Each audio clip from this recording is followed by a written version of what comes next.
মনের মধ্যে বড় ভয়, কোন সময় যেন আমার তেলের দোকানের মধ্যে আগুন জ্বালায় দেয়। বলে 1 কন্টিন কেন, 40টা কন্টিন হলেও আপনারে দেওয়ার জন্য রাজি আছি, ধরেন নিয়ে যান। বসিরউদ্দিন জানা দেয়, ও তেলের দোকানদার, না না, তুমি আমারে আগের বসিরউদ্দিন পাও নাই রে। তেলের কন্টিন 40টা লাগবে না, আমার কাছে একটা কন্টিনের টাকা আছে, ধরো ধরো, এই 1 কন্টিনের টাকা তোমার কাছে দিয়া দিলাম। একটা কন্টিনের টাকা রাইখা আমার একটা কন্টিন তেল বোতল আমারে দিয়া দাও। কয় বস অসুবিধা নাই, ধরেন ধরেন দিল, এবার টাকাটা দিয়া দেন। আবার কয় বস, বলি ইনশাআল্লাহ, বলি ইনশাআল্লাহ। আমরা ফজরও পড়বো, আমরা বয়ানও শুনবো, আমরা ফজর জোহরও পড়বো, বয়ানও শুনবো, আসরও পড়বো, বয়ানও শুনবো, মাগরিবও পড়বো, বয়ান শুনবো, এশাও পড়বো, বয়ানও শুনবো। রাজি আছি তো ইনশাআল্লাহ? আসতেছে এই ফজর পড়বেন কারা কারা? 2টা হাত তুলে একটু আল্লাহকে দেখেন, নিয়ত করে আল্লাহ প্রত্যেককে ফজরের নামাজ আদায় করার মতো তৌফিক আপনি দান করেন, সকলেই পড়ি আমিন। খুতবায় একটি আয়াতে কারিমা তিলাওয়াত করে আল্লাহ পাক যে আয়াতে দুনিয়াতে মানুষগুলো চলার পথে কাকে ফলো করবে, কাকে অনুসরণ করবে, এই বিষয়ে আল্লাহ দিক নির্দেশনা দিয়েছেন। এবং যারা আল্লাহ পাকের ঘোষণাকৃত এই ব্যক্তিগুলোকে এড়িয়ে চলে, এরা কোন দলের এবং ওই সমস্ত দলগুলোকে আল্লাহ পাক কি পছন্দ করেন না এ ব্যাপারে আল্লাহ এই আয়াতে বলেছেন। এটা আল্লাহ জানাইছেন। আপনি কার ফলোয়ার হয়ে চলবেন? মেসির ফলোয়ার নাকি নেইমারের ফলোয়ার নাকি এমবাপ্পির ফলোয়ার? এরকম মেসি নেইমারের ফলোয়ার আমগো সমাজে আছে না নাই? মেসি যে গেঞ্জি লাগায়, হ্যাঁ একই গেঞ্জি পরে, গেঞ্জির পেছনে কত নাম্বার, ওই নাম্বারটা দিয়ে গেঞ্জি বানায়। এরপরে মেসির ছবি টবি লাগায়া খেলাধুলার সময় যখন আসে, যদি কেউ মেসির বিরুদ্ধে বলে, ওরে বাপরে বাপ, মনে হয় আর নবীর বিরুদ্ধে কইছে। ভাই ভাই মারামারি করে, আছে না নাই? আছে। ভাই ভাইকে হত্যা করে, ভাই ভাইয়ের সাথে ঝগড়ায় বিবাদে লিপ্ত হয়। কিন্তু আল্লাহ পাক জানিয়ে বলছেন, চলার পথে আমার প্রত্যেকটা বান্দার চলার পথে এরা কার অনুসরণকারী এবং কার ফলোয়ার হয়ে চলবে। কুল্লাতিউল্লাহ ওয়ার রাসূল ফাইন তাওয়াল্লাউ ফাইন্নাল্লাহ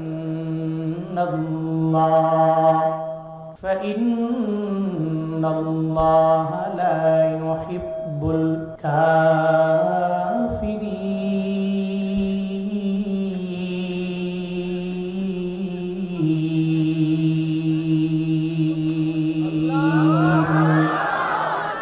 আল্লাহ বলেন, ও পয়গম্বর, আপনার উম্মতেরে বলেন, চলার পথে আপনার উম্মতেরা 1 নম্বরে আমি রবেরে ফলো করে অগ্রগামী হয়ে যাবে, 1 নম্বরে আমি রবকে ফলো করে আগাবে। এখন যদি প্রশ্ন জাগে মনের ভিতরে, মুফাসসিরিনে কেরামগণ জানায়া দিলেন, আল্লাহকে ধরা যায় না, আল্লাহকে ছোঁয়া যায় না, আমার মাওলারে পাওয়াও যায় না, দেখতেও পারলাম না, যারে দেখি না 2 নয়নে, চলার পথে ওই বান্দারে কেমনে ফলো করা যায়? মনের মধ্যে অটোমেটিক বান্দা যখন প্রশ্ন জেগে গেল, আল্লাহরে দেখা যায় না, আল্লাহরে ছোঁয়া যায় না, ওই রবেরে ধরাও যায় না, তো চলার পথে ওই রবেরে কেমনে ফলো করে আমি আগায় যাব? মনের মধ্যে প্রশ্ন জেগে যায়। আল্লাহ কয়, রে গোলাম, আমি রবের দেখে দেখে বান্দা তোর ফলো করার বিন্দু মাত্র পরিমাণ প্রয়োজন নাই। আমি রবের দেখাও লাগবে না, আমি রবের ফলো করার জন্য আমি আল্লাহ 30 পারা কোরআন বান্দা তোমারে দিয়া দিলাম। এই কোরআনটাকে ফলো করে নাও। দুনিয়াতে যেই বান্দা আমার রবের কোরআনটাকে ফলো করে আগায়া যাবে, আমার আল্লাহকে ফলো করা হয়ে যাবে। আল্লাহ পাক বলেন, চলার পথে 1 নম্বরে কোরআনটাকে ফলো করে বান্দাগুলো আগায় যাবে। কোরআনটাকে ফলো করবে কেমনে? বান্দা ডানে যাবে নাকি বামে যাবে, সামনে যাবে নাকি পেছনে যাবে, এ ব্যাপারে কোরআন বান্দারে সুন্দরভাবে জানায়া দিল। বান্দা, তুমি ডানে গেলে তোমার জন্য জান্নাত, এই পথে গেলে জাহান্নাম, তুমি সামনে গেলে ও জায়গায় পড়বা, পেছনে গেলে ওই জায়গায় পড়ে যাবা। সব ব্যাপারে কোরআনটা তো বান্দা তোমারে আমারে জানায়া দেয়। এই জন্য কোরআনটাকে ফলো করলে আমার মাওলারে ফলো করা হয়ে যায়। কারণ কোরআন তো দুনিয়ার কোনো কবির কবিতা না, দুনিয়ার কোনো লেখকের লেখা তো আমার রবের কোরআন না। এই কোরআন একজনের কালাম, চিল্লা বড় তার নাম। কার কালাম? কোনো সন্দেহ আছে? আল্লাহ পাক বলেন, চলার পথে আমি রবের কোরআনটারে বান্দা তুমি ফলো করে নাও। কেমনে ফলো করবা? এখন তো অনেকে আছে কোরআনটাকে নিজে পড়তেও পারে না, কোরআনটা ধরেও না, কোরআনের ভিতরে আমার মাওলা নবীর মাধ্যমে কি কি জানায়া দিলেন নে ব্যাপারে জানেও না, বুঝার জন্য ট্রাইও করে না। কপাল পোড়া মুসলমান টিভির কভারটাকে প্রতি বছরে বছরে চেঞ্জ করার জন্য বাজার থেকে কাপড় কিনে নিয়ে আস। আইসা বৌমারে বলে, বৌমা এই টিভির কাপড়টা পরিবর্তন করা লাগবে, না হয় মান সম্মান চলে যাবে কেউ যদি বেড়াইবার জন্য আস। কিন্তু কপালটা এত পরিমাণে পুড়ে যায়, আমার রবের কোরআনটা একটা বছর হয়ে গেল কোরআনটারে ধরেও না। রমজান আসলে মাঝে মাঝে কোরআনটারে ধরে, তাও ঠিক মতো পড়ে না। ও কপাল পোড়ারা, আমার রবের কোরআনটাকে যদি ফলো না করে বান্দা, তুমি যদি অগ্রগামী হয়ে যাও, দুনিয়াতে কামিয়াবি হওয়া যাবে না। এই দুনিয়াতে সফল কাম তুই বান্দাই হয়ে যাবে যার ঘরের মধ্যে কোরআন তিলাওয়াত হবে। ফজরের পরে সূরা ইয়াসিন, মাগরিবের পরে সূরা ওয়াকিয়া, এই সূরাগুলো কোনো বান্দা যদি তার ঘরের মধ্যে কন্টিনিউ আমল করে নেয়, ঘরের সর্বোচ্চ লেভেলের যিনি নেতা গার্ডিয়ান যদি ফজরের পরে কোরআনটারে পড়ে নেয়, মাগরিবের পরেও যদি পড়ে নেয়, জোহরের পরে আসরের পরে যদি কোরআনটারে নিজের বন্ধু বানায় নেয়, আমার মদিনাওয়ালা নবী বলেন ওই ঘরের মধ্যে আমার মাওলা রহমত দিয়া ভরপুর বানায় দিবে, বরকত দিয়া ভরপুর বানায় দিবে। যেই ঘরের মধ্যে কন্টিনিউ ফজরের নামাজের পরে সূরা ইয়াসিন পরিবারের লোকেরা তিলাওয়াত করবে। কপালটা কি পরিমাণে পুরলো তোমার, তুমি নিজেও পারো না, ছেলেটারেও পড়াইলা না, মেয়েটারেও পড়াইলা না, ঘরের মধ্যে কেউ কোরআন তিলাওয়াত করতে জানে না। এই জন্যই তো এই মাদ্রাসার মধ্যে নিজের একজন নাতি হলেও মাদ্রাসায় পড়াইয়া দাও, এত পরিমাণে ফায়দা হবে। বিভিন্ন জায়গায় গেলে দেখবেন বক্তারা জানায় দেয়, আবদার জানায়, এই আপনার একটা ছেলেরে মাদ্রাসার মধ্যে পড়াইলে ফায়দা, আপনার একটা মেয়েরে মাদ্রাসায় দেন, ওখানে গিয়া মেয়েটা পড়লে আপনার অনেক পরিমাণে ফায়দা হয়ে যাবে। মাদ্রাসায় পড়াইলে লাভ বিন্দু মাত্র পরিমাণ কোনো লোকসান হবে না। এ ব্যাপারে হুজুর বিভিন্ন জায়গায় জানাইলো। মাদ্রাসার আসাতিজা কেরাম দাঁড়ে দাঁড়ে ঘুরলো, এরা যায় মাদ্রাসার ব্যাপারে বয়ান দেয়। আপনার একটা ছেলেরে মাদ্রাসায় পড়াইলে ফায়দা হবে, আপনার একটা মেয়েরে মাদ্রাসায় দিয়ে দিলে এত পরিমাণে ফায়দা হবে, আপনার জীবনটাও পরিপূর্ণ ধন্য হয়ে যাবে। এই জন্য তো বলি, বলে কোরআনের সাথে যে কোনো লাইনে একটু সম্পর্ক লাগায় যদি আগায় যাও, তাহলে আমার রবের ফলো করা হয়ে যাবে, আমার রবের পথকে অনুসরণ করা হয়ে যাবে, আমার রবের অনুকরণ করা হয়ে যাবে। ও বান্দারে, কোরআনের সাথে সংস্পর্শ লাগাইলে কি পরিমাণে লাভ হয়ে যায়।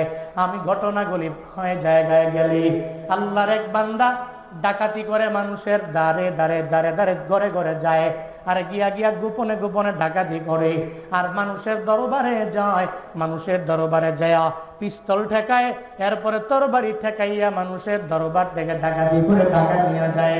ওই ডাকাতের নাম হলো বসিরউদ্দিন, কুফা নগরের মধ্যে যার চলাফেরা। 40 জন ডাকাতের বড় লিডার হয়ে গেল। এই ডাকাতের লিডার বসিরউদ্দিন মনে মনে চিন্তা ভাবনা করে, ডাকাতি করলে আমার লাভ, ডাকাতি করলে আমার অনেক পরিমাণে ফায়দা। হঠাৎ করে ওই বসিরউদ্দিনের ঘরের রমণীটা এত পরিমাণে আল্লাহওয়ালা হয়ে গেল। বসিরউদ্দিনের রমণীটা মানে ঘরের মধ্যে যে স্ত্রী আছে, যা যা আবদার জানায়, ও স্বামী আমার, মানুষের দরবারে ডাকাতি করার প্রয়োজন নাই, মানুষের দ্বারে যাওয়া লাগবে না, মানুষের উপর জুলুম করা লাগবে না। কারণ জালেম যারা, আল্লাহ তারে পছন্দ করে না, জালেমের শেষ পরিণতি গুলো ভালো হয় না। বারবার বারবার যায় আবদার জানায়, ও বসিরউদ্দিন স্বামী আমার, মানুষের দরবারে যাওয়া লাগবে না, ডাকাতি করা লাগবে না, এক বেলা খাবার আইনা দিবেন, এটা খাইয়া আলহামদুলিল্লাহ বলে মেনে নিব, আর এক বেলা পাবো না, নিজের পরিপূর্ণ ধৈর্য ধারণকারী বানায়া বানায়া দেয়া যাব। আপনার ঘরের স্ত্রীটাও দেখবেন যখন অন্যায় কাজের জন্য আপনার মনটা চায়, শয়তান যখন ধোঁকা দেয়, আপনার বিবিও বারবার বারবার আবদার জানাইবে, আর বলবে, ও স্বামী আমার, আমার এত টাকা লাগবে না, আমার এত বাড়ি গাড়ির মালিক হওয়ার প্রয়োজন নাই, এক বেলা আমি খাবো, আমি আলহামদুলিল্লাহ বলে রবের দরবারে শুকর আদায় করব। আর এক বেলা পাবো না, আমি নিজের পরিপূর্ণ সবির বানায়া দেয়া যাব। আমার সন্তানেরা আছে, এদের কোন রকম মাদ্রাসার মধ্যে পড়ে আলেম বানাইতে পারলে আমার জন্য কাফি হয়ে যাবে। আমার এত যশ খ্যাতির প্রয়োজন নাই, এত টাকা পয়সার প্রয়োজন নাই। ও স্বামী আমার, মানুষের উপর জুলুম করা যাবে না, নির্যাতন করা যাবে না, সুদি লেনদেন করা যাবে না, অন্যায় পথে যাওয়া যাবে না। দেখবেন বিবি বারবার স্বামী দরবারে আবদার জানায়, স্বামী গো কোনো হারাম ওয়েতে আপনি যাবেন না। এমন বিবি আমাদের ঘরে আছে না? না আছে না নাই? সব বিবি খারাপ না, আছে এমন কিছু বিবি সুরের ঘরে, ডাকাতের ঘরে এমন বিবি, এই বিবি খালি বারবার স্বামীর কাছে আবদার জানায়, এই স্বামী সুদি লেনদেন করা যাবে না, ঘুষ খাওয়া যাবে না, অন্যায় পথে যাওয়া যাবে না। এক বেলা খাবার দিবেন তো আলহামদুলিল্লাহ পড়বো, আরেক বেলা পাবো না তো নিজের সবির বানায়া প্রয়োজনে পেটে পাথর বানবো। এরপরেও অন্যায় কোনো পথে যাওয়ার দরকার নাই, মানুষের উপর জুলুম করার দরকার নাই, নির্যাতন করার দরকার নেই। কিছু বিবি আছে যে বিবিগুলো রবকে ভয় করে, স্বামীকে বারবার বারবার বুঝায়। এমন বিবি আছে না নাই? কথা বলেন, আছে না নাই? বসিরউদ্দিনের বিবি বসিরউদ্দিন জানায়া দেয়, স্বামী আমার টাকা লাগবে না, বাড়ি লাগবে না, আমার গাড়ি লাগবে না। সুন্দর করে জানায়া দিল, এক বেলা খাবার দিবেন আলহামদুলিল্লাহ পড়ে নিব, আর এক বেলা আমি পাবো না, নিজের সবেরা বানায় নিব। কিন্তু বসিরউদ্দিন এক কান দিয়া ঢুকায়, আবার আর এক কান দিয়া যখন বের করে দেয়, বিবির কথা মানে না। হঠাৎ 40 জন ওই যে চেলা ফেলা সঙ্গে থাকে সঙ্গী, রাতের বেলা গভীর রাতে দৌড়াইয়া বসিরউদ্দিনের বাড়িতে রওনা। যা বলে, ও বসিরউদ্দিন, তোমার দরওয়াজায় রওনা হয়ে চলে আসলাম, চলো না একটা ধনীর বাড়িতে আজকে ডাকাতি করার জন্য চলে যাব। যদি ওই ধনীর বাড়িতে যাইতে পারি, তাহলে একবার যদি ডাকাতি করে আসতে পারি, সারা জীবন বসে বসে খাওয়া যাবে। বসিরউদ্দিন এই কথা শোনার পরে আর বিবির কথাও মানে না, কারো কথা একটা পাত্তাও দেয় না। এক কান দিয়া ঢুকায়, আর এক কান দিয়া বের করে বলে, আয় আয় একটু ওই বড় লোকের বাড়িতে যদি আমি ডাকাতির জন্য যাইতে পারি, মৃত্যু পর্যন্ত বসে বসে খাওয়া যাবে। বলে হ্যাঁ, তাহলে মৃত্যু পর্যন্ত যদি একবারে ডাকাতি করার পরে যদি বসে বসে খাওয়া যায়, তাহলে কোনো অসুবিধা নেই। এবার ওই 40 জন সঙ্গীকে সঙ্গে করে লইয়া, বিবির কথার বিন্দু মাত্র পরিমাণ দাম দেয় না, বসিরউদ্দিন 40 জনকে সঙ্গে করে লয়া রওনা। একটা বিশাল জঙ্গলে ঢুকলেন। বিশাল জঙ্গলের মধ্যে ঢোকার পরে হঠাৎ করে এত গহীন অন্ধকার, ওই অন্ধকার জঙ্গলের মধ্যে ঢোকার পরে বসিরউদ্দিন তো সামনে দাঁড়ানো, বাকি আর 40 জন সব বসিরউদ্দিনের পেছনে দাঁড়ানো। বসিরউদ্দিন আগায়া যায়, বাকি 40 জন বসিরউদ্দিনকে ফলো করে করে আগায়া যায়। হঠাৎ করে বসিরউদ্দিন শুনতে পায়, কে যেন চোখের পানি ফেলা কান্না করি। বসিরউদ্দিন 40 জনের বলে, একটু দাঁড়াও, কে যেন চোখের পানি ফেলা গুনগুনে কান্না করে। আমি বসিরউদ্দিনের কানে তার চোখের পানির আওয়াজটা চলে আসলো, গুনগুনায় কান্না করে, এটা আমার কানের মধ্যে চলে আসলো, একটু দাঁড়াও না, কে কান্না করে তারে আমার দেখা লাগবে। 40 জনে দাঁড় করাইয়া এবার বসিরউদ্দিন যখন রওনা হয়ে গেল, সামনে আগায়া যায়। যাওয়ার পরে তাকায়া দেখে বিশাল গহীন জঙ্গলের ভিতরে একটা মসজিদ দেখা যায়। ওই মসজিদের মধ্যে কেউ নাই, খালি ছোট্ট একটা বালক দেখা যায়। আবার ওই বালকের দেহের মধ্যে, বডির মধ্যে পাঞ্জাবি জুব্বা পরা, তারা দেখলেই মনে হয় মাদ্রাসার একজন তালিবে ইলম হয়ে যাবে। এই যে মাদ্রাসার ছাত্ররা তখন দেখবেন রাস্তা দিয়ে চলাফেরা করে, দেখবেন দেখলেই সুন্দর করে সালাম দেয়, আপনি বুঝতে পারেন এই ছেলেটা মনে হয় মাদ্রাসায় পড়ে। এই কারণে তারা দেখলেই বোঝা যায় স্কুলে পড়ুয়া ছেলেটা, মাদ্রাসায় পড়ুয়া ছেলেটা, ওরা দেখলেই তো বান্দা উপলব্ধি করা যায়। এই মাদ্রাসার ছাত্ররা দেখবেন দেখলে সুন্দর করে সালাম দেয়, এরপরে আপনারা দেখলে বেয়াদবিমূলক কোনো আচরণ করে না। মুরব্বীরে দেখলে মুরব্বীর আগ বাড়াইয়া কোনো কথাও বলতে পারে না। একজন মাদ্রাসার হুজুর দেখলে বান্দা অটোমেটিক বোঝা যায়। আমি জুনায়েদ আল হাবিবের দিকে দেখেন, আমি যদি এখন শার্ট প্যান্ট পইরা চলাফেরা করি, আমার রাস্তা দিয়ে যদি আমি ঘোরাফেরা করি, আপনারা মনে করেন আমারে কেউ চিনেও না, কেউ জানেও না, আমার বয়ানও কেউ শুনে না। আমি মাদ্রাসায় পড়ুয়া সাধারণ একজন তালিবে ইলম, আমি একজন। এখন রোডের মধ্যে দিয়ে যদি জুব্বাটাকে আমি খুলে ফেললাম, একটা শার্ট পইরা যদি আমি ঘোরাফেরা করি, রাস্তার ডানে যদি হাঁটি, মানুষ আমারে দেখলেই বুঝতে পারবে মনে হয় এই ছেলেটা 2 দিন আগেও কোনো মাদ্রাসায় খেদমত করনেওয়ালা ছিল। মাদ্রাসার হুজুরদের চেহারাটা দেখলেই অন্যরকম মনে হয়। তার ড্রেসআপ যতই চেঞ্জ হবে না কেন, আমার মাওলা তার চেহারার মধ্যে এক্সট্রা একটা নূর দিয়া দেয়। বসিরউদ্দিন তাকায় থাকে, ওই হাফেজে কোরআন চোখের পানি ফেলে কান্না করে। বসিরউদ্দিনের মনটা বড় নরম হয়ে গেল। এই গহীন জঙ্গলে মসজিদের কিনারায় দাঁড়ায় বসে বসে কেন এই ছোট্ট বালকটা চোখের পানি ফেলে কান্না করে, অবশ্যই আমার এই ব্যাপারে জানা লাগবে। যখন বসিরউদ্দিনের মনের মধ্যে এই চিন্তা চলে আসলো, 40 জন সঙ্গীর কথা ভুলে যায়, মসজিদের মধ্যে কিনারায় গিয়া কান পেতে পেতে শুনে ওই ছোট্ট বালকটা কি ব্যাপারে কান্না করে। ওই বালক চোখের পানি ফালাইয়া আমার মাওলার দরবারে আবদার জানায়, ও দয়ার মালিক, আমি দুনিয়াতে এত পরিমাণে এতিম, আমার মাও নাই, আমার বাবাও নাই, 2 জনের তুমি আমার দরবার থেকে নিয়ে গেল। আমি ছোট মানুষ, আমি ছোটবেলায় আমার মাকে হারায় ফেললাম, আমার বাবাকেও হারায় ফেললাম, যার দরুন আজকে হারিকেন জ্বালায় তেলের মাধ্যমে মাদ্রাসায় আমি পড়তেও পারি না। আমার অভাবের কারণে আমার সঙ্গীরা পড়াশোনা করে, এরা হারিকেন জ্বালাইতেও পারে। এদের মা বাবারা কি পরিমাণে আদর করে, কত কিছু কিন্না দিয়া যায়, কিন্তু আমি এত পরিমাণে কপাল খারাপ। আমার মাও নাই, আমার বাবাও নাই, আমার কেউ নাই, যার কারণে আমি হারিকেন জ্বালাইয়া কোরআন পড়তে পারি না রে মাওলা। আল্লাহ গো, আমার মা বাবার কবর জান্নাতে বাগান বানায় দিও। আমি হাফেজে কোরআন রে তুমি দিনের জন্য কবর কইরা নিও। আল্লাহ গো, কোরআনটাকে যাতে মুখস্থ করে নিতে পারি, এ কারণে তুমি আমার জন্য একটু তেলের ব্যবস্থা করে দিও। একজন মা বাবা হারা সন্তান, আবার সিনার মধ্যে যার কোরআনটারে আছে রে বাবা, ওই হাফেজে কোরআনের টিম যখন আমার মাওলার দরবারে আবদার জানায়, আমার মাওলার আরশে মুআল্লা পর্যন্ত বান্দা কণ্ঠিত হয়ে যায়। একজন হাফেজে কোরআন যদি আবার এত পরিমাণে এতিম হয়ে যায়, যার দুনিয়াতে মাও নাই, যার দুনিয়াতে বাবাও নাই, একটা 70 বছরের মুরব্বীর দিকে বান্দা তাকায় দেখো না, ওই মুরব্বীও যদি মায়ের বয়ান শুনে চোখের পানি ধরে রাখতে পারে না, বাবার বয়ান শুনলে চোখের পানি ধরে রাখতে পারে না। আমি যদি বলি মুরব্বী, আপনার মা বাবার জন্য কান্না করেন কেন?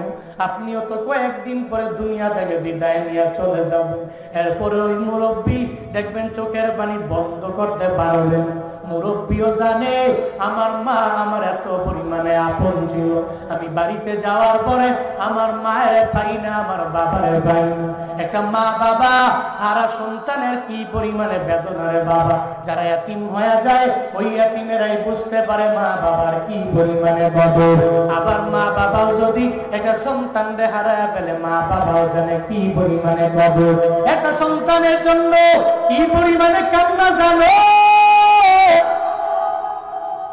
ওই সিলেটের মুনতাহার দিকে তাকাইলেই বান্দা বুঝা যায়, ওই মুনতাহা দুনিয়া থেকে বিদায় নিয়ে চলে যায় নাই, বরং বিদায় করে দেওয়া। ওই মুনতাহার ময়দানে সন্তানটাকে হারায় ঘুমাইতেও পারে না, সন্তানের জন্য এত পরিমাণে বেদনা, চোখের বাণী ফালায় ফালায় কান্না করে, বলে আমার মুনতাহাকে দুনিয়া থেকে বিদায় করে দিল যারা, এদের জন্য বারবার বদদুয়া দেয়। একটা ছোট্ট কন্যা সন্তান যার ঘরের মধ্যে আছে, মা বাবা জানে এই সন্তানের প্রতি কি পরিমাণে মায়া। এখন যদি হঠাৎ করে ওই সন্তানের দরবার থেকে মায়ের বিদায় নিয়ে চলে যায়, অটোমেটিক সন্তানটা চোখের পানি ফেলায় কান্না করবে। ওই সন্তানের দরবার থেকে যদি মায়ের বিদায় নেয় অথবা বাবার বিদায় নেয়, চোখের পানি ফেলায় ফেলায় কান্না করবে। শায়েখ আহমদুল্লাহ হাফিজাহুল্লাহ এত পরিমাণে একজন দামি আলেমের নাম, আস-সুন্নাহ ফাউন্ডেশনের ফাউন্ডার যিনি, উনি তো আন্দোলনে যারা দুনিয়া থেকে বিদায় নিয়ে চইলা গেল, প্রত্যেকটা পরিবারের লাখ টাকা ওনার ফাউন্ডেশন থেকে উনি দিয়ে দেয়। উনি দাঁড়ে দাঁড়ে যায় আর পরিবারের দরবারে যায়, ছোট ছোট বাচ্চা যারা, এদেরকে সঙ্গে করে নিয়ে আসে, এদের দরবার থেকে সাক্ষাৎকার নেওয়ার জন্য। একটা কন্যা সন্তানের উনি দাঁড় করায় বলে, ও কন্যা সন্তান, তোমার বাবা দুনিয়ার মধ্যে আসেনি, জানায়া দাও। ওই কন্যা সন্তান বলে, সাহেব আমার বাবা দুনিয়ায় নাই, কে তোমার বাবারে দুনিয়া থেকে বিদায় করে দিল? বলে আমার বাবারে পুলিশ বাহিনীরা দুনিয়া থেকে বিদায় করে দিল। আমার বাবা হকের কথা বলতো। আমার বাবা অফিসের জন্য যখন রওনা, প্রতিমধ্যে যাওয়ার পরে পুলিশের বুলেটের আঘাতে আমার বাবাকে দুনিয়া থেকে বিদায় করে দেয়। বলে ঘটনাটা কেমনে কি? ও ছোট্ট কন্যা সন্তান তুমি জানায়া দাও। ওই কন্যা সন্তান জানায়া দেয়, ও শায়েখ আমার বাবা এত পরিমাণে আমার আপন ছিল। আমি কন্যা সন্তানের প্রতি বাবারা বড় দুর্বল হয়ে যায়। আমি ফজরের নামাজের পরে যখন ঘুম থেকে জাগি, আমার বাবায় সুন্দর করে আমারে ঘুম থেকে উঠায়, এরপরে আমারে বাস করাইয়া যখন খাবারের প্লেটে নিয়ে যায়, আমার বাবায় আমারে লোকমা দিয়া খাওয়াইয়া দেয়। এরপরে আমার বাবা আমারে নিয়ে স্কুলের মধ্যে যায়। স্কুল থেকে আমি চলে আসার পরে, আমার বাবা অফিস থেকে আসার পরে সুন্দর করে আমারে নিয়ে বসি, আবার লোকমা দিয়ে আমার বাবা আমারে খাওয়ায়। এরপরে পড়ার টেবিলের মধ্যে আমারে বসায়। আমি পড়াশোনা শেষ করার পরে এরপরে ঘুম পাড়ানি গান গাওয়ায়া খেলাধুলা করার মাধ্যমে আমার বাবা সুন্দর করে আমারে ঘুম পাড়াইয়া দেয়। একটা কন্যা সন্তান এভাবে ফুটফুটে কন্যাটা যখন তার বাবার ব্যাপারে বলে, এখন ওই কন্যা বলে, আমি ডানে গেল আমার বাবারে পাই না, আমি বামে গেল আমার বাবারে পাই না, আমার বিল্ডিং এর কোনো কোনায় আমার বাবারে আমি পাই না। একটা মাজলুম ব্যক্তি, আবার যার বিন্দু মাত্র পরিমাণ কোনো গুনাহ নাই, ওই মাসুম কন্যা সন্তানটা যদি আমার রবের দরবারে আবদার জানায়, আল্লাহ গো আমার বাবারে আমার থেকে যারা আলাদা করে দিও, ওই জালেমের দুনিয়া থেকে তুমি বিদায় করে দিও, ওই জালেমের তুমি দুনিয়াতেই লাঞ্ছিত করিও, ওই জালেমের দুনিয়াতে তুমি অপমানিত করিও। ওই মাসলুম যখন বদদুয়া দেয়, আমার মদিনাওয়ালা নবীর ঘোষণা, মাসলুম যখন চোখের পানি ফালাইয়া আমার রবের দরবারে আবদার জানায়, আমার মাওলার আরশে মুআল্লা পর্যন্ত কম্পিত হয়ে যায়। এজন্য আমি মাঝে মাঝে ভাবি, গত স্বৈরাচার এমন ভাবে বিদায় নিল কেন? এদের নামও কেউ নেয় না কেন? এদের নামও নিলে সবাই মায়ের খাবে, ভয় নামও নেয় না। এটা কেন হলো রে? বলে এই মাজলুমের বদদুয়া আমার মাওলার দরবারে পৌঁছায় গেল। একটা মাজলুম যখন চোখের পানি ফালাইয়া আমার রবের দরবারে আবদার জানায়, হে মালিক, শহীদ আবু সাইদের মা আবদার জানাইল, আল্লাহ গো আমার আবু সাইদ রে দুনিয়া থেকে যারা বিদায় করে দিল, এদের বিচার তুমি দুনিয়ার মধ্যে দেখা দিও। শহীদ মুগ্ধের মা আমার মাওলার দরবারে আবদার জানাইল, আল্লাহ গো এদের দুনিয়ার মধ্যে তুমি বিচার দেখা দিও। আল্লাহ কয়, মাসলুম একবার দোয়া করে আমি রব কবুল করি না, দুইবার যখন দোয়া করে আমি রব কবুল করলাম না, তিনবার যখন দোয়া করে দেয় আমি রব হয়তো কবুল করলাম না। হঠাৎ করে আমি রব ওই মাজলুমের দোয়াটা এমন ভাবে কবুল কইরা নিলাম, বারবার ফেরাউন দৌড়ায়, আমি আল্লাহ ফেরাউনের ধরলাম না, নীল নদে ডুবাইয়া মারলাম। নমরুদ বারবার আমি রবের সাথে যুদ্ধের জন্য আগায় যায়, ইব্রাহিমের মারার জন্য যায়, ইব্রাহিম নবীরে আগুনে ফেলা দেয়। আমি আল্লাহ নমরুদরে বারবার ধরি নাই, একটা ল্যাংড়া মশার মাধ্যমে আমি আল্লাহ দুনিয়া থেকে বিদায় করলাম। আমার মায়ার নবীর সাথে আবু জাহালের দিকে তাকায়া দেখ, ওই আবু জাহাল এত পরিমাণে আমার নবীর সাথে কি পরিমাণে অন্যায় করলো, বারবার নবীরে কষ্ট দেয়। ওই আবু জাহাল আমার মাওলা বারবার ধরে নাই, হঠাৎ করে ধরলো, এরপরে আবু জাহালও দুনিয়া থেকে বিদায় করে নিল। আল্লাহ কয়, আমি আল্লাহ ধরি না, যখন ধরি তখন একটারেও হারিকেন দিয়া খুঁজে পাওয়া যাবে না, ঠিক কিনা? আল্লাহর মায়ের দুনিয়ার কথা বলে না কেন? আল্লাহর মায়ের দুনিয়ার মায়ের রব ধরে না, ধরলে ছাড়ে না। বাস্তবতা এটাই। মাজলুম এতিম জীবনে কোনোদিন এদের কষ্ট দেওয়া যাবে না। এদের চোখের পানি রব বৃথা ফালা দেয় না। একদিন, দুদিন, 3 দিন, 5 দিন, একদিন কবুল হবে। মাজলুমের দোয়া আমার রবের দরবারে কবুল। এটা নবীর ঘোষণা। বলতেছিলাম, ওই এতিমটা চোখের পানি ফালায়া ফালায়া কান্না করে, আল্লাহ গো আমার মা বাবা কেউ নাই, আমি বড় এতিম, আমি মা বাবারে হারা বড় এতিম হয়ে গেলাম, তেলও কিনতে পারি না, হারিকেন জ্বালাইতে আমি পারি না, যার কারণে কোরআন পড়তে পারি না। চোখের পানি ফালায়া ফালায়া যখন কান্না করে, দেখবেন মাঝে মাঝে একটা কোমলমতি বাচ্চাও যদি চোখের পানি ফালায়া কান্না করে, আপনি তার কান্না দেখে নিজের কান্নাটাও ধরে রাখতে পারবেন না। এই যে মাদ্রাসার তোলা বা যারা যারা হুফাজে কোরআন, হাফেজে কোরআন মাদ্রাসায় পড়াশোনা করে, এই হাফেজে কোরআন চোখের পানি ফালায়া যখন কান্না করবে, আপনিও দেখবেন অটোমেটিক চোখ দিয়া পানিগুলো গড়ায়া গড়ায়া পড়ে। বন্দারে, হাফেজে কোরআন যখন চোখের পানি ফালায়া কান্না করে, বসিরউদ্দিন এত বড় ডাকাত, এরপরে বসিরউদ্দিনের চোখ দিয়া গড়ায়া গড়ায়া পানি পড়ে। বসিরউদ্দিন মসজিদে ঢুকে যায়, আর যাওয়ার পরে ওই এতিমের সামনে গিয়া বসিরউদ্দিন বলে, এতিম রে, কেন চোখের পানি ফালায়া কান্না করো? তোমার কি ঘর নাই, বাড়িও নাই?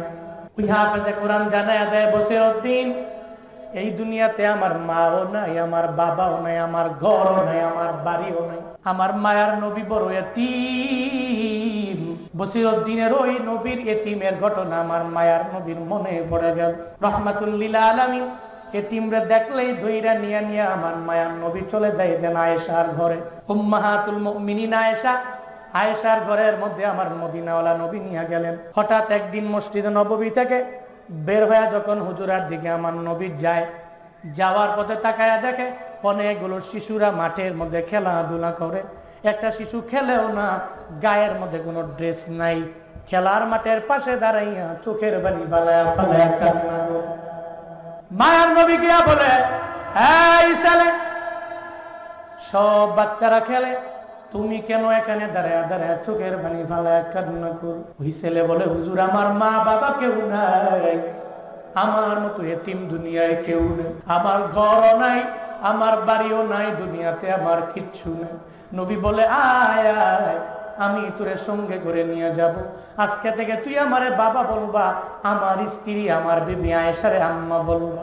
নবী তারে সঙ্গে করে লয়া রওনা হয়ে গেল। এই এতিমের দইরা যখন নবী আম্মা জান আয়েশার ঘরে যায়, হুজরা মুবারকের মধ্যে গিয়া বলো, ও আয়েশা, একটা বাচ্চা আমি তোমার দরবারে নিয়ে আসলাম, এই বাচ্চাটারে লালন পালন করো, আর এই বাচ্চাটারে সুন্দর করে গোসল করায় দাও, এরপরে সুন্দর করে কাপড় পরায় দাও, আমি তারে মসজিদে নববীর মধ্যে নিয়ে যেতে চাই। আমার মায়া নবী যখন আম্মা জান আয়েশারে বলে, আম্মা জান আয়েশা বলে, স্বামী আমার, ও পয়গম্বর, আপনি এমন একজন এতিম নিয়ে আসলেন যার মাও নাই, যার বাবাও নাই, তার ঘরও নাই, তার বাড়িও নাই, আপনি তারে কোত্থেকে পেলেন, কেন নিয়ে আসলেন?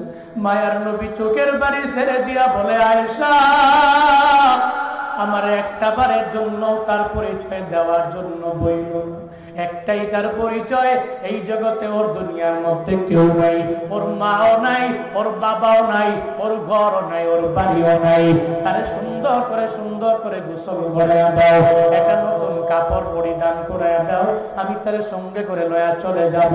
আজকে থেকে মনে করবা এই এতিম সন্তানটা তোমার ছেলে, আমিও তার ছেলে বইলা বইলা সম্বোধন করব। মায়ার নবীর কথা শুনি না আম্মা জান আয়েশা ওই এতিমটারে সুন্দর করে গুছাইয়া দিলেন। এরপরে গোসল করাইয়া কাপড় পরাইয়া যখন নবীর সঙ্গে রওনা হয়ে যায়, নবী এতিমের নিয়ে হাঁটে, যখন হাঁটে আর এতিমের জানায়া দেয়, এতিম রে, আমি তোমারে খেলার মাঠ থেকে দইরা নিয়ে কেন চইলা গেলাম জানোনি? কারণ আমারও মা ছিল না, আমারও বাবা ছিল না, আমি দুনিয়াতে এত পরিমাণে এতিম, দুনিয়াতে আসার পরে আমি আমার বাবারে পাই নাই, আমার বাবার আদর কেমন হয়ে যায় এই ব্যাপারে আমি জানি না, আমার মারেও পাই নাই, আমার দাদারও আমি 8 বছর বয়সে হারায়া ফেললাম, আমার মতো এতিম দুনিয়ায় কেউ নাই, যার কারণে ওই এতিম আমি তোমার সঙ্গে করে লয়া তোমার দুঃখটাও পরিপূর্ণ বুঝে নিলাম। এতিম রে, আমার মাওলা আমারে জানায়া দিয়েছে, ফাম্মাল ইয়াতীমা ফালা তাকহার, ও পয়গম্বর, জীবনে কোনোদিন এতিম রে দমক দিবেন না। আমার মায়ার নবী বলে, ও এতিম আয়, আমি নবীর ঘাড়ে আয়, আমি তোরে ঘাড়ে করে লইয়া মসজিদে নববীর মধ্যে নিয়ে যাব। ওই এতিম বলে, হুজুর, না না, আপনি তো অনেক পরিমাণে একজন দামি মানুষ, আপনার ঘাড়ের মধ্যে আমার পা রাখতে পারি না, আপনার পিঠের মুবারকের মধ্যে আমি পা রাখতে পারি না। ও নবী গো, আপনি আমারে নিয়ে হাঁটলেই চলবে, আমারে ঘাড়ের মধ্যে উঠানো লাগবে না, লাগবে না। মায়ার নবী কয়, না রে, তুই বিন্দু মাত্র পরিমাণ রাগ করবি না, ক্রোধান্বিত হবি না, বিন্দু মাত্র পরিমাণ আফসোস করবি না, নিজের অপরাধী মনে করবি না, তুই আমার ঘাড়ের মধ্যে আয়, আমি তোরে সঙ্গে করে লয়া মসজিদে নববীর মধ্যে নিয়ে যাব। আশেপাশে সব ছেলেরা ওই ছেলের দিকে তাকায়া বলে তার কপালটা বুঝি এত পরিমাণে ভালো, আমার মায়া নবী তারে বলে তাকে বাবা বলবে, আমার নবীরে বাবা বলবে, আম্মা জানা এসারে মা বইলা সম্বোধন করবে। আমার মায়া নবী এতিমদের ধমক দেন নাই, বরং এদের সঙ্গে করে লইয়া এদের বললেন তুমি আমারে বাবা বলবা, আম্মা জানা এসা ওই আয়েশারে তুমি আম্মা বলে সম্বোধন করবা। বসিরউদ্দিনের মনের মধ্যে আমার মায়া নবীর ওই ব্যাপারে যখন মনের মধ্যে চলে আসলো, এবার বসিরউদ্দিন চোখের বাণী ফালায়া ফালায়া কান্না করে। বসিরউদ্দিন বলে ও হাফেজে কুরআন, চোখের বাণী ফালায়া কান্না করার দরকার নাই, কি প্রয়োজন তোমার? বলে আমার তেলের প্রয়োজন, হারিকেন জ্বালাইয়া আমার সুন্দর করে কুরআন তিলাওয়াত করবার মন চায়। বসিরউদ্দিন কয়ে দেরি করব না, একটু দাঁড়াও, আমার একটু সময় দাও। বসিরউদ্দিন সঙ্গে সঙ্গে দৌড়াইয়া মসজিদ থেকে রওনা হয়ে যায়, বের হয়ে যায়। বসিরউদ্দিন দৌড়াইয়া বাজারের মধ্যে যাওয়ার পরে একটা তেলের দোকানদারের সামনে যায়। তেলের দোকানদারের দরওয়াজার মধ্যে গভীর রাতে করা নারী, ও তেলের দোকানদার একটু দরওয়াজাটা ওপেন করে দাও। ঘুম থেকে জেগে তেলের দোকানদার দরওয়াজা ওপেন কইরা দেখি সামনে দাঁড়ায় আছে বসিরউদ্দিন, যে সাধারণ কোনো ডাকাত না, 40 জন ডাকাতের লিডার সামনে দাঁড়ায় আছে। আপনারাই বলেন না, একজন 40 জন ডাকাতের লিডার যদি আপনার দরওয়াজার সামনে দাঁড়ায় যায়, আপনি ভয় পাবেন নাকি দেখা খুশি হবেন? বলেন না কেন, কি ভয় পাবেন না খুশি হবেন? বাস্তবতা এটাই। হে 40 জন ডাকাতের লিডার, কয়জন? কয়জন? হে 40 জন ডাকাতের লিডার। ওরে বাপরে বাপ, হে আমার দরওয়াজার সামনে আসছে, এর মানে শেষ, জীবনের শেষ। আমার যা আছে সব জুলুম করে, নির্যাতন করে সব লইয়া যাবে। এবার তেলের দোকানদার তো মনে মনে কয় বাপরে বাপ, কি একটা ভয় পাইছে। তাই বসিরউদ্দিন, তুমি তো অনেক বড় ডাকাত, তুমি এত গভীর রাতে আমার তেলের দোকানের দরওয়াজার সামনে এসে কোরআন আনতেছো কেন এত রাতে? এই কোরআন আনতেছি তোরা কি জন্য বলা লাগবে? ডাকাত তো, ডাকাতের আচরণটা এমনই হয়। জিকির করেন লা ইলাহা ইল্লাল্লাহ, সবাই লা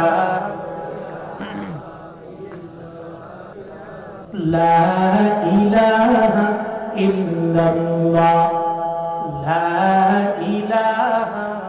তেলের দোকানদারের দরওয়াজার সামনে গিয়া যখন বসিরউদ্দিন দাঁড়ায় যায়, ও পাবনা এলাকার মানুষ একটু মনোযোগের কান লাগায় একটু শুইনো রে বাবা। এটা কোরআনের সংস্পর্শে আইসা একজন হাফেজে কোরআনের দুয়ার বদৌলতে আল্লাহ পাক বান্দার পরিবর্তন কেমনে ঘটায় দেয়। এই আল্লাহর বান্দারা, এবার বসিরউদ্দিন ওই তেলের দোকানদারের দরওয়াজার সামনে গিয়া দাঁড়ায় যায়। এই তেলের দোকানদার, আমার 1 কন্টিন তেল তুমি দিয়া দাও। কয় বস 1 কন্টিন কেন? আপনি যেই বড় ডাকাত আপনার সাথে বেয়াদবিমূলক আচরণ করলে সব নিয়ে যাবেন। ডাকাতেরা দেখবেন বস বলে, এই যে বয়ান কইরা যাওয়ার পথে যদি কেউ গাড়ি আটকায়, তুমি কত বড় বক্তা, কত বড় তক্তা, যদি ডাকাত ধরে আর পরে বলে বস কি লাগবে বলেন, আমরা জানে মাইরেন না। মোবাইল লাগলে বলেন দিয়া দেই, টাকা লাগলে বলেন দিয়া দেই, ক্যামেরা লাগবে দেন, ধরেন, সব দিয়া দিল, এরপরেও আমারে মাইরেন না। দেখবেন মাঝে মাঝে বিপদে পড়লে ডাকাতরেও বস কয়, বিপদে পড়লে পুলিশরেও বস কয়। হ্যাঁ, এখন আর কেউ বস টস কয় না। এই যে আমরা দৌড়াই তো, গত বছরও তো মাহফিল করলাম, দেখছি তো, ওরে সুবহানাল্লাহ, পুলিশ যা উৎপাত করে, এই জন্য ধরে, এই জন্য মারে, এই জন্য করে, কি করে না করে। হুমা এখন ধরেও না, কিছু বলেও না। ট্রাকের ড্রাইভার উল্টা পাল্টা গাড়ি টান মারে, আরও কিছু কয় না। মনে হয় যে কেন যেন ভিতরে ভিতরে একটা ভয়। ওই সময় যা করতো, ট্রাকের ড্রাইভার আটকাইতো, এই কই যাবি? কমক জায়গায় যাবো, ভিতরে কি মাল কদি? মাল তো স্যার এ মাল আছে। তোর মালের ভিতরে ইয়াবাস। আরে স্যার কোন কি এত মাল? এই মালের ভিতরে ইয়াবা আছে, আমি তো শিওর নাই, 100% শিওর। যেহেতু তুই শিওর, তাহলে মাল সব খোল, সব নামায় চেক কর আসি না নাই। স্যার কোন কি এতগুলা মাল আমি নামামু কেমনে? আবার যদি না থাকে তাহলে আমার কি দিবেন? কর হুদাই ফাও ফাও আমার সময় নষ্ট করতেছেন। 500 টাকা দে, বুঝেন? 500 টাকা দে, বুঝোস না কেন? মানে এর কথাই হলো, এই যে ব্রেক দিছে, এটা থামাইছে, 500 টাকা দে। মূলত উদ্দেশ্য এটা কিসের? ইয়াবা। বাংলাদেশ সেনাবাহিনী, আর্মি যেই পরিমাণ দেশের জন্য খাটে, আমি শিওর অন্যান্য কোন দল এত পরিমাণে দেশের জন্য, দশের জন্য, মানুষের জন্য এত পরিমাণে পরিশ্রম করে না। পরিশ্রম করে। I like them, I support them. আল্লাহ এই ভাইদেরকে সুস্থতার নিয়ামতে রাখুন, সকলেই পড়িয়া আমিন। আরো জোরে পড়ে না আমি। তো মাঝে মাঝে বস কয় বস 500 টাকা তো নাই, 200 দে। বস গরিব মানুষ, 200 টাকাও নাই। বেটা এত ফকিরনি হয় তো 100 দে। কসমস করে তাহলে বিড়ি দে, 500 টাকা দে, না 200 দে, না 100 দিলে বিড়ি দে। তো বিড়ি একটা দিয়া খায়, কয় যা। তোর গেছে সামনে যাওয়ার পরে কয় তুমি বুঝি এত জালেম, বিপদে যখন পড়বা চিপায় পড়লে দেইখানে মনে, মানে উপর দিয়া যারা বস কয় একটু দূরে গেলে কয় বস, আবার বস মানানি সুযোগ পাইলে তোমার বস গিরি ছুড়া মনে, ঠিক কিনা? বাস্তবতা এটাই। ভয়ে মানুষ কত কিছুই কয়। বসিরউদ্দিনের সামনে দাঁড়ায় বসিরউদ্দিন কয় বস কি লাগবে? মনের মধ্যে বড় ভয়, কোন সময় যেন আমার তেলের দোকানের মধ্যে আগুন জ্বালায় দেয়। বলে 1 কন্টিন কেন?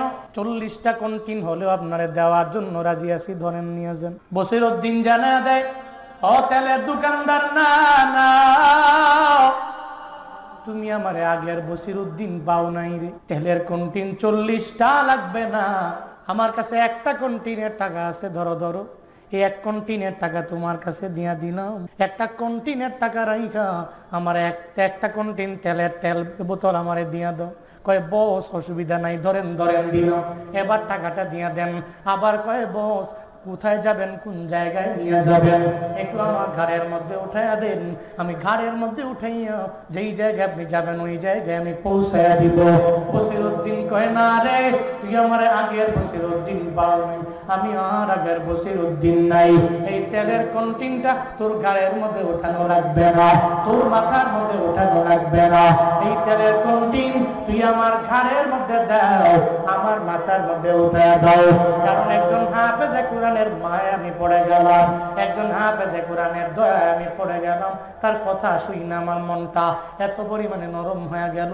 এবার তেলের কন্টিনটা বসিরউদ্দিন যখন মাথার মধ্যে নিয়ে দৌড়ে যায়, মসজিদের মধ্যে যাওয়ার পরে যখন মসজিদের দরওয়াজা দিয়া ঢুকে, দুইকা দেখে হাফেজে কোরআনটা চোখের বাণী ফালায়া আমার মাওলার দরবারে আবদার জানায়, আল্লাহ গো, যে একটা লোক তুমি এই গভীর রাতে আমার দরওয়াজায় পাঠাইলা, আল্লাহ গো আমি বড় এতিম, আমার কেউ নাই, আমি এত পরিমাণে এতিম, আমি গরিব মানুষ, তবে হাফেজে কোরআন হওয়ার জন্য বড় চেষ্টা করি রে মাওলা। আমি তোমার দরবারে আবদার জানাইলাম গো আল্লাহ, যে লোকটা এই গভীর রাতে আমার জন্য তেলের জন্য তেল আনার জন্য বাজারে দৌড়ে গেল, তুমি জামানার শ্রেষ্ঠ ওলি তারে বানায় দাও, তোমার বন্ধু তুমি তারে বানায় দাও রে মাওলা। ওই ছোট্ট হাফেজে কোরআন আমার রবের দরবারে দোয়া কইরা দেয়। এবার বসিরউদ্দিন তেলের কন্টিনটা নিয়ে বলে, হাফেজে কোরআন রে, আমি তোর জন্য নিয়ে আসলাম এই কন্টিনটা, ধর ধর এই 1 কন্টিন তেল আমি তোরে হাদিয়া দিয়া দিলাম, একটু মাদ্রাসায় চলে যাও, আমি বসিরউদ্দিনের জন্য একটু দোয়া কইরা দাও। তোমার অন্যান্য ছাত্র ভাই যারা তুমি এদেরও দিবা, এদেরও বলবা আমার জন্য যাতে করে দোয়া কইরা দেয়, আমি বসিরউদ্দিনের জন্য যাতে রবের দরবারে দোয়া করে। এবার বসিরউদ্দিন এই কথা বলার পরে ওই ছোট্ট বাচ্চাটা তেল পাইয়া আনন্দ চিত্তে মুনাজাত ধরে রবের দরবারে আবদার জানায়, ও দুনিয়ার মালিক, যেই লোকটাই গভীর রাতে আমার দরজায় আসলো, আল্লাহ গো, তুমি তারে বেঈমান বানাইয়া কবরের মধ্যে নিও না, তারে তোমার বন্ধু না বানাইয়া কবরের মধ্যে নিও না, তারে হিদায়াত নামক দৌলতটা তুমি দিয়ে দিও। হাফেজে কোরআন যখনই দোয়া করে বুলেটের মতো আমার মাওলার দরবারে পৌঁছায়া যায়। যখন হাফেজে কোরআনটা রবের দরবারে দোয়া করে বসিরউদ্দিনের ব্যাপারে আল্লাহর দরবারে কান্না করে, যখন বসিরউদ্দিনের ব্যাপারে রবের দরবারে জানায়, এবার বসিরউদ্দিন কয় বিদায় দাও, জীবনে বাঁচলে আবার অনেকবার তোমার সঙ্গে মোলাকাত হয়ে যাবে, সাক্ষাৎ তোমার হয়ে যাবে, তোমার হুজুরের বলবা দোয়া করার জন্য, যেহেতু তোমার মা বাবা কেউ না, যখন কিছু প্রয়োজন হয়ে যাবে আমি বসিরউদ্দিনের ঠিকানা দিয়া গেলাম, আমার দরবারে যাব, আর যা লাগবে আমার দরবার থেকে তুমি আনবা, আমি তোমার সব এক এক করে দিয়া দিব, জীবনে মৃত্যু পর্যন্ত আমার দরবারে যাবা, যা প্রয়োজন হয় আমি তোমাকে দিয়ে দিব। এবার ওই ছোট্ট বাচ্চার কাছে যখন দোয়া নিয়ে নিয়ে বসিরউদ্দিন দৌড়ে যায়, জঙ্গলের মাঝে যাওয়ার পরে ওই যে 40 জন সঙ্গী দাঁড় করে রাখছে, এরা ডাকাতির জন্য চলে যাবে, ওই 40 জন সঙ্গী দরবারে যায়, এদের জানায়া দেয়, এই সঙ্গীরা আজকে কোন বাড়িতে ডাকাতি করার জন্য যাবে? ওই ধনীর বাড়িতে ডাকাতি করার জন্য যাব। ওই দাঁড়াও, ডাকাতির জন্য তোমরা যেতে পারো, আমি বসিরউদ্দিন আর যেতে পারি না। আমার এটাই কানসু ডাকাতি করার জন্য। তোমরা 40 জন দাঁড়ায় আছো আমার জন্য। আমার না নিলে ডাকাতি হবে না, আমার না নিলে পরিপূর্ণ তোমরা প্ল্যান বুঝতে পারবে না। বসিরউদ্দিন জানা দেয়, ও আমার সঙ্গীরা লালা, এতদিন পর্যন্ত যদি আমি ডাকাতি করলাম, মানুষের বাড়িতে বাড়িতে গেলাম, বারবার মানুষের উপর জুলুম করলাম, নির্যাতন করলাম, তবে শুনে নাও, আমি বসিরউদ্দিন আজকে তোমাদের দরবারে দাঁড়ায় গেলাম, সামনে দাঁড়ায় গেলাম। আমি মসজিদের ভিতরে ঢোকার পরে একজন হাফেজে কোরআন পেয়েছি। ওই হাফেজে কোরআনের দোয়া মনে হয় মাওলার দরবারে কবুল হয়ে গেল। আমি আর যেতে চাই না, আমার বিদায় দাও। আমি আর জীবনে কোনোদিন কোনো মাদ্রাসায়, কোনো জায়গায়, কোনো বাড়িতে আমি জুলুম করার জন্য যাব না, ডাকাতি করার জন্য যাব না। আমি মানুষের উপর অন্যায় ভাবে অবিচার করব না, আর মানুষের মাল লুণ্ঠন করে আমার বাড়ির মধ্যে নিয়ে যাব না। আল্লাহ যাতে করে আমারে মাফ করে দেয়, আমারে বিদায় দেয়, আমি আমার বাড়ির মধ্যে চলে যাব, আমার ডাকাতির জন্য যাব না। বন্দারে, এই বসিরউদ্দিনের একজন হেদায়েত দিয়েছে, দুনিয়ার কেউ দিতে পারে না, একজন দিয়েছে, চিল্লা বলো তার নাম। কে দিছে? কে দিছে হেদায়েত? হে মিয়া রব কোন একটা মাধ্যমে বন্দারে হিদায়াত দেয়। বসিরউদ্দিন কয় আমারে বিদায় দিয়া দাও, আমি বাড়ি যাব। 40 জন সঙ্গীরে বিদায় দিয়া এরপরে বসিরউদ্দিন দৌড়ায় যায়। বাড়িতে যাওয়ার পরে বিবিরে ডাক দেয়, বিবিরে দরওয়াজা ওপেন করে দাও, তোমার স্বামী তোমার দরওয়াজার সামনে দাঁড়ান। বিবি দরওয়াজা ওপেন করে দেখে স্বামী আমার আজকে ডাকাতির জন্য যায় নাই। স্বামী আমার, স্বামীরে দেখার পরে অটোমেটিক চোখ দিয়া বেয়ে বেয়ে পানি পড়ে। কয় স্বামী রে, কেন ডাকাতির জন্য যাও নাই? কি হইল তোমার? কেন ডাকাতির জন্য গেলা না? স্বামী কয় বিবি রে, একজন হাফেজে কোরআনের মায়ায় আমি পড়ে গেলাম, একজন আলেমে কোরআনের মায়ায় পড়ে গেলাম, যার সিনার মধ্যে কোরআন আছে রে। ওই এতিমের মাও নাই, বাবাও নাই, কিন্তু সে গভীর রাতে গুনগুনায়া গুনগুনায়া চোখের পানি ফেলায় ফেলায় কান্না করে। আমি তার মায়ায় পড়ে গেলাম, তার প্রেমে আমি পড়ে গেলাম। বিবিরে, আমি ওই জায়গায় যাওয়ার পরে তার এত পরিমাণে মায়ায় পড়লাম, আমার রব আমার হেদায়েত দিয়া দিল, হিদায়াত নামক দৌলতটা আমি পেয়ে গেলাম। আমি নিয়ত করে নিলাম জীবনে আর কোনোদিন ডাকাতির জন্য যাব না, আর চুরি করার জন্য যাব না, আর মানুষের সাথে জুলুম করব না, আর অন্যায় করব না, অবিচার করব না, নিয়ত করে নিলাম। বিবি খুশি হইয়া আমার রবের দরবারে আবদার জানাই, আল্লাহ আমার বসিরউদ্দিনের তুমি এত পরিমাণে হেদায়েত দিয়া দিলা, সে আজকে থেকে এত পরিমাণে ভালো হয়ে গেল। এবার বসিরউদ্দিনের সঙ্গে করে লয়া বলে হাসান বসরির সাথে তোমার মোলাকাত হয়ে যাবে। ওই কুফা নগরের বসরার ওই হাসান বসরি জামানার শ্রেষ্ঠ একজন মুহাক্কিক আলেম, একজন নিয়ে কাবেল, ওনার দরবারে তোমারে নিয়ে যাব। বসিরউদ্দিনের বিবি বসিরউদ্দিনের সঙ্গে করে লইয়া যখন হাসান বসরির দরবারে যায়, যে বলে হাসান বসরি আপনার দরবারে আমার স্বামীরে নিয়ে আসলাম, একটু এর বায়াত দিয়া দেন, যাতে করে আপনাকে অনুসরণ করে ফলো করে, যাতে করে ও আগে যেতে পারে। হাসান বসরি দেখার পরে মনে মনে কয়, আরে কই যেন দেখলাম রে, আরে কই যেন দেখলাম রে, এই লোকের চেহারাটা কেন যেন বারবার ভেসে যায়। হঠাৎ মনে পড়ে গেল গত রাতের বেলা একজনের আমি স্বপ্ন যুগে দেখলাম, আমি তো আমার মাওলার সাথে ইলহাম জারি হয়ে গেল, আল্লাহ জানায়া দিয়েছে গত রাতের বেলা ও হাসান রে, তোমার এলাকার মধ্যে একজন ডাকাত ছিল, ওই ডাকাতটার আমি রবের বন্ধু হয়ে গেল, তার নাম হলো বসিরউদ্দিন, এই হলো তার চেহারা। এবার হাসান বসরি কয়, এই মহিলা, তুমি যেই স্বামীরে তোমার স্বামীরে আমার দরবারে নিয়ে আসলা, একটু দাঁড়াও, এরে আমারে দেখতে দাও। সঙ্গে সঙ্গে যখন তার চেহারাটা দেখে ফেললো, চেহারাটা দেখার পরে সঙ্গে সঙ্গে আর বুঝতে বাকি নাই, কয় হরে, যারে স্বপ্নে দেখলাম সে তো আমার দরওয়াজায় দাঁড়ানো, আমার সামনে আইসা দাঁড়ায় গেল। বসিরউদ্দিনের বিবি, আজকে থেকে আর কোনো চিন্তা নাই, তোমার স্বামী আমার মাওলার এত পরিমাণে বন্ধু হয়ে গেল। গত রাতের বেলা তোমার স্বামী ব্যাপারে আমার মাওলা স্বপ্ন যুগে আমার ইলহাম জারি করার মাধ্যমে দেখা দিল, হাসান রে একজনের আমি রবের বন্ধু বানায় নিলাম, তোর এলাকার মধ্যে একজন বসির উদ্দিন আছে, সে আমি মাওলার বন্ধু হয়ে গেল। এবার সঙ্গে সঙ্গে জানা দেয়, চিন্তা করবা না, তোমার স্বামীর আমার মাওলা হিদায়াত নামক দৌলত দিয়ে দিল। শুধু তাই না, জমানার শ্রেষ্ঠ ওলিদের মধ্যে একজন আমার মাওলা তোমার স্বামীরে বানায় দিল। বন্দারে নিজের টাকার থেকে আমার মাওলা তার হিদায়াত দিল, হাফেজে কুরআনের ওসিলায় দিয়ে দিল। আর জমানার শ্রেষ্ঠ ওলিও আমার মাওলা বানায় দিল।